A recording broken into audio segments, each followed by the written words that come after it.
শেষ হয়েও হইল না শেষ। ঠিক যেন একটা ছোট গল্পের একটা উপসংহার বা একটা ছোট গল্পের বৈশিষ্ট্য। দেখো, তারিখ পে তারিখ, যেটা আমরা দেখে অভ্যস্ত বিভিন্ন মামলার ক্ষেত্রে, যে একটার পর একটা ডেট পড়ছে, সেখানে কোনো সুরাহা হচ্ছে না। আজকে সেই 3 ফেব্রুয়ারি ছিল। তোমরা প্রত্যেকে অলরেডি আশা করি আপডেট পেয়ে গেছো। আমার আজকের একটু আসতে ভিডিওতে দেরি হয়েছে, আমি তার জন্য আন্তরিকভাবে ক্ষমা প্রার্থী।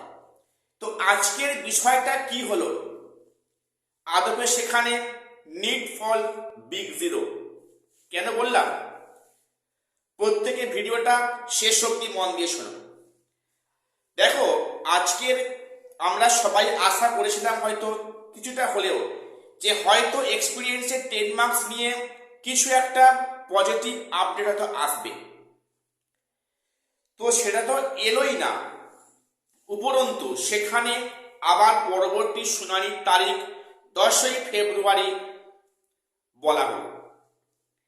দেখো, এখানে আমাদের বেশ কিছু কথা মাথায় রাখতে হবে। দেখো, বিচার ব্যবস্থার প্রতি আমাদের প্রত্যেকেরই পূর্ণ আস্থা আগে ছিল, এখনো আছে, পরেও থাকবে, রাখতে হবে। আমরা একজন দেশের নাগরিক, আমাদের সংবিধানকে, কোর্টকে আমাদের সম্মান জানানো আমাদের একটা কর্তব্যের মধ্যে পড়ে। দেখো, এখানে কোর্টের কাছে আর 5টা বিষয়ের মতো শিক্ষা ব্যবস্থাও একটা অতি সাধারণ বিষয়। সেটা আমরা মাতামাতি করলে কি হবে, কোর্ট ভাব এটা নিচ্ছে অন্য আর 5টা বিষয়ের মতো। দেখো, আজকের এই যে এক্সপিরিয়েন্সের 10 মার্কস নিয়ে আজকে অনেকেই খুব টেনশানে বা ছিল, বা এখন টেনশানে আছে।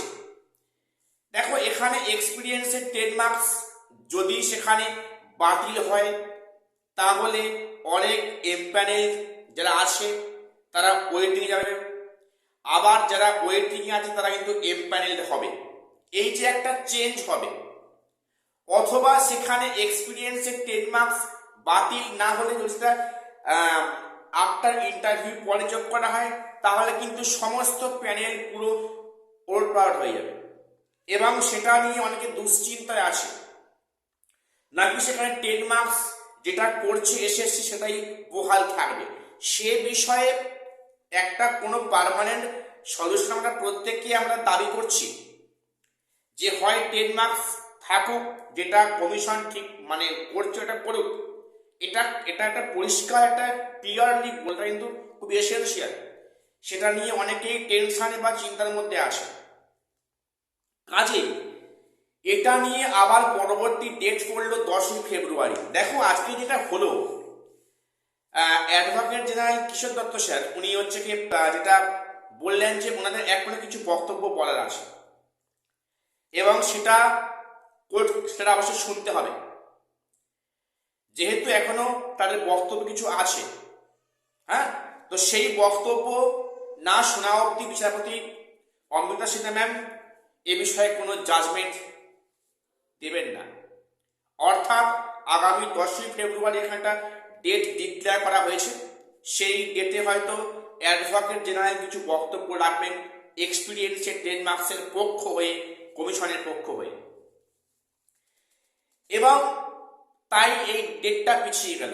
একটা বিষয় আমাদের খুব অবাক করে, কোনো একটা নির্দিষ্ট বিষয়ে যখন কেউ সেখানে আবেদন করে বিভিন্ন ক্ষেত্রে, সেখানে কিন্তু অতি সত্বর একটা সলিউশন হয়ে যায়, ঠিক আছে। কিন্তু এই যে এই শিক্ষামূলক বিষয়ে আমরা আজকে সত্যি প্রত্যেকে মানে হতাশার মধ্যে পড়ে গেলাম, যে সেখানে এই যে এক্সপিরিয়েন্সের 10 মার্কস নিয়ে আজকে যে কোনো জাজমেন্ট এলো না। আমরা মানে পরীক্ষার্থীরা আর কত ওয়েট করবে, এই যে এটা পিছিয়ে যাচ্ছে। ইন কেস যদি কাউন্সেলিং প্রক্রিয়া এর মধ্যে হয়ে গিয়ে স্কুলে জয়েনিং করে, তখন যদি এক্সপিরিয়েন্সের মার্কস নিয়ে কোনো পজিটিভ আপডেট আসে, সেটা কমিশন সুপ্রিম কোর্টে কি বলবে, যে আমাদের এত প্রসেসিং হয়ে গেল, হ্যাঁ, মানে এখন পরে রায় আসছে, সেক্ষেত্রে আমাদের মানে কাজের সমস্যা হচ্ছে। এই দিয়ে কিন্তু সুপ্রিম কোর্ট থেকে একটা ছাড়পত্র পেলেও পেতে পারে। তো এই প্রক্রিয়াটা যদি সত্বর সমাপ্ত হয় তাহলে এটা কিন্তু সবার কাছে খুবই মঙ্গল, অনেকের দুশ্চিন্তার অবসান ঘটে। কিন্তু আমাদের আবারও সেই পাখির চোখ থাকবে 10ই ফেব্রুয়ারি, এবং সেদিনও কোনো পক্ষের বক্তব্য বাকি আদৌ থাকবে কিনা সেদিন যথেষ্ট সংশয় দেখা দিচ্ছে। যাই হোক, এ বিষয়ে আমার কিছু বলার নেই। বিচার ব্যবস্থা বলতে মানে প্রত্যেকের আস্থা আছে, এরপরও থাকবে। তো এটুকু আমাদের আপডেট আজকে দেওয়ার ছিল। প্রত্যেকের চ্যানেলটা সাবস্ক্রাইব করে রাখো। শীঘ্রই দেখা হচ্ছে পরে কোনো আপডেট নিয়ে।